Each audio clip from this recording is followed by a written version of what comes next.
They just lie. They cover their ass and they lie. I would have been very happy to have her on. And like I said, the goal was to release both of them the same day. Harris seemed to think she could make it through her political career with vague answers and awkward laughs. But then Joe Rogan and Greg Gutfeld stepped in, bringing facts, old clips, and sharp commentary that put her claims under a much brighter spotlight. You can't. No one can, but the Dems don't care. The machine simply slotted her in where Joe once was. I only hope they wiped it down with Lysol first. From her well-known rambling answers to her habit of staying out of sight when major issues surfaced, they chipped away at her carefully crafted image, one piece at a time. This goes beyond simple criticism.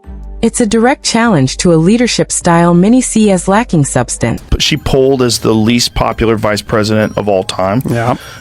She is... I had dinner with a friend of mine recently who actually knows her. He says she's very smart. If you thought Kamala's answers were confusing before, wait until you see how she struggles under this nonstop scrutiny. The pressure ramps up fast, and the discussion gets intense in a hurry. If you're ready for straight talk and honest commentary, hit the like button and subscribe for more in-depth analysis like... But my favorite part was when Kamala Harris shows up and she fucking stink eyes both of them. Yeah. She stink eyes Trump and Obama and then sits down and doesn't say hi or shake their hands. Nice. And then looks over and sees that Biden or that Obama and Trump are talking to each other. And she goes like this. She's like... Yeah. Rolls her eyes and she's with her husband and her husband's there. That's like when Shane was talking to Chappelle or Louis and people like, I gotta be nice to you now. This. Political reputations can unravel quickly when they're built on shaky messaging, catchy slogans, and answers that leave people more confused than informed. Kamala Harris was once presented as a groundbreaking figure and a rising force in national politics. But many critics argue that her time on the national stage fell far short of those expectations. There's a certain irony in that. She started her career as a prosecutor and public official, yet ended up facing intense scrutiny from many of the same political and media circles she once navigated with confidence. Then came Joe Rogan and Greg Gutfeld.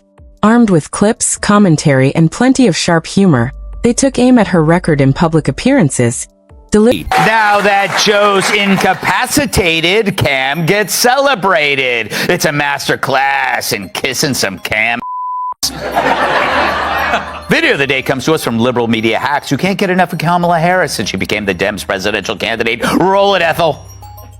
The reason why he picked Vice President Kamala Harris is because he believed that she would be ready to lead from day one. He believed she was the right person to take over the campaign, and she is. So once Harris got the nod from Joe, it was off to the races with endorsements rolling in. I kind of fell in love with her. I thought she was smart, engaging. Delivering a critique that quickly grabbed attention and sparked debate. And then there's her unusual way of speaking, often leaving listeners wondering what point she was trying to make. Instead of delivering clear, direct answers, her remarks sometimes seem to wander from one idea to another without ever fully coming together. Many critics have pointed to this as one of her biggest communication weaknesses. Go back and listen to some of those speeches yourself.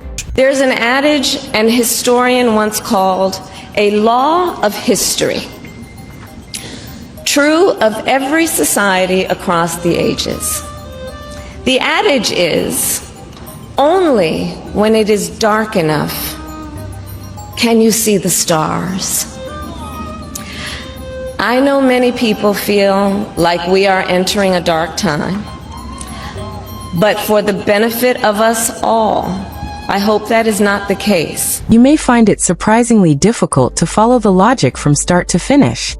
Rogan joked that listening to her explanations sometimes felt like watching a system error play out in real time.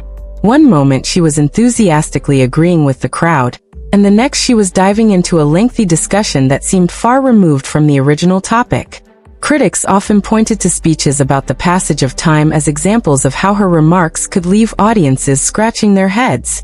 At times, it felt less like a policy discussion. When Tulsi Gabbard took her out of the hamstrings, that's a wrap, baby. Tulsi, we salute you for Good taking night. down Kamala. I mean, dude, everybody was saying she's the one. She's going to run it. And Tulsi, I even thought she would have a stronger run than she did, and she didn't. fell apart. But did you see? Tulsi made her fall apart. It's fascinating. She just shrunk into the shadows. More like an unexpected lecture that wandered into abstract ideas instead of practical answers. And here's what many critics found hard to ignore. Harris was given responsibility for addressing key border issues. Yet, her involvement became a frequent target of criticism.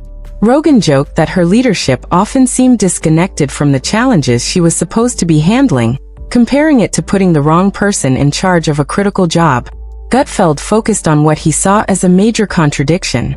Harris often spoke about transparency and progress, but critics argued she spent much of her time avoiding tough questions and limiting media appearances. Whether the topic was the border, inflation, or foreign policy, opponents said clear answers were often hard to find.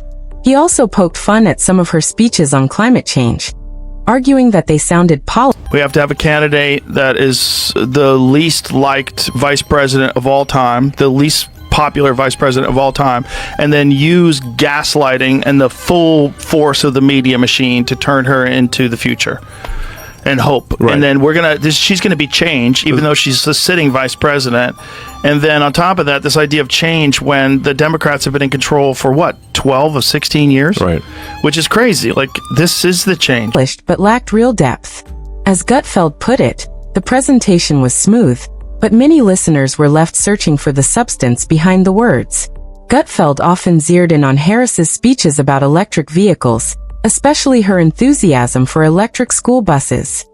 He joked that she seemed far more excited about the buses themselves than the larger infrastructure and energy challenges that came with them. To him, it felt like focusing on a small detail while bigger issues remained unresolved. He was just as critical of her appearances on the international stage. According to Gutfeld and Rogan, many of her speeches leaned heavily on broad talking points and awkward moments rather than strong, memorable leadership. Rogan joked that some appearances felt more like a classroom presentation than a discussion of serious global issues. Can you say one nice thing about Kamala Harris? I mean, she's there. Yeah. Good job. I mean, if this is Rocky, then it's Rocky 4, and Biden's Apollo, and Nancy Pelosi's the Russian. But like Donnie Douche, he said he's in love with her, and now his doll's very jealous. Their main criticism, however, was that Harris was often portrayed as a strong leader while avoiding difficult decisions and tough accountability. They argued that when major challenges arose, she seemed more likely to step back than take charge. Gutfeld jokingly described her approach as leadership from a distance, arguing that she often seemed present without taking a clear lead. He claimed that even some Democrats had difficulty defending her performance and worried that her public image was becoming a political burden. Critics also pointed to her polling numbers, which at times struggled to gain momentum. Rogan humorously compared her support to a famous mystery, something people talked about often but rarely seemed able to clearly define. Who saw that video from a couple of weeks ago? The one of the elephants at the San Diego Zoo during the earthquake? And as soon as they felt the earth shaking beneath their feet, they got in a circle and stood next to each other to protect the most vulnerable. Think about it. What a powerful metaphor. Yeah.